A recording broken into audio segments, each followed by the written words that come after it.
অন্তর্বর্তী সরকার দক্ষতা দেখাতে পারলে ফ্যাসিবাদের দোসররা নিউ ইয়র্কে এমন কর্মকাণ্ড ঘটানোর সাহস পেত না বলে মন্তব্য করেছেন বিএনপির সিনিয়র যুগ্ম মহাসচিব রুহুল কবির রিজভী।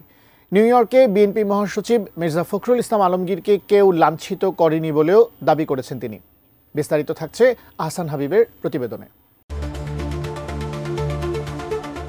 নিউ ইয়র্কে বিএনপির মহাসচিবকে কেউ লাঞ্ছিত করেননি, তাকে নিয়ে নানা অপপ্রচার শুরু হয়েছে।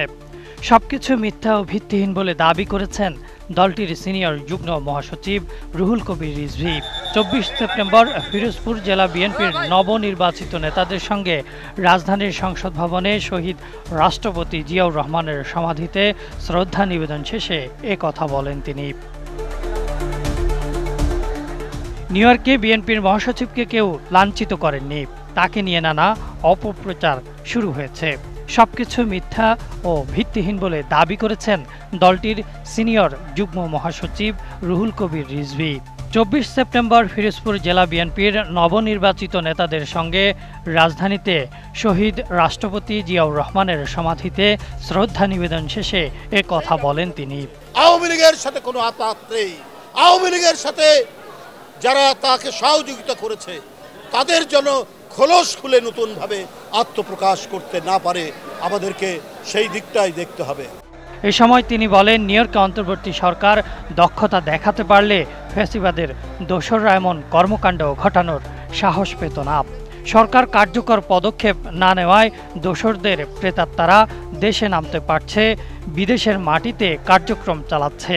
তারা যদি আজকে আরো বেশি দক্ষতা প্রদর্শন করতেন তাহলে নিউ ইয়র্কে যে ঘটনাটি ঘটেছে সেখানে ফ্যাসিবাদের দোসররা যে কর্মকাণ্ড করেছে এটা সাহস হতো না। বসুন্ধরা টিস্যু, অশুদ্ধতার বিরুদ্ধে এক বিন্দুও ছাড় নয়। ভয়ঙ্কর ফ্যাসিবাদী দুঃশাসনের প্রতীক শেখ হাসিনা। বহু ধরনের ষড়যন্ত্র ও চক্রান্তের মাস্টার প্ল্যান চলছে বলেও জানান তিনি। এই নেতা আরও বলেন, দুর্নীতি দমন কমিশন এখনও অর্থ লুটপাটকারীদের টাকা দেশে ফেরত আনতে পারেনি, বিচারও করতে পারেনি। দুদক দৃশ্যমান নয়, অথর্ব হিসেবে কাজ করছে বলেও অভিযোগ করেন।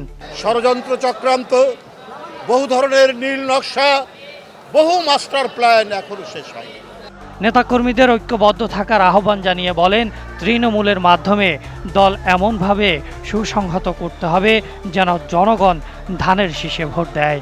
ওই লুটেরাদের, ওই টাকা পাচারকারীদের, ওই ব্যাংক হরিলুটকারীদের যেন প্রত্যাবর্তন না হয়। ওই মানুষ খুন করে, ছাত্র খুন করে, শিশুকে খুন করে যারা ক্ষমতা ধরে রাখতে চেয়েছিল তাদের ওই খুন, ওই রক্ত এখনো শুকায়নি।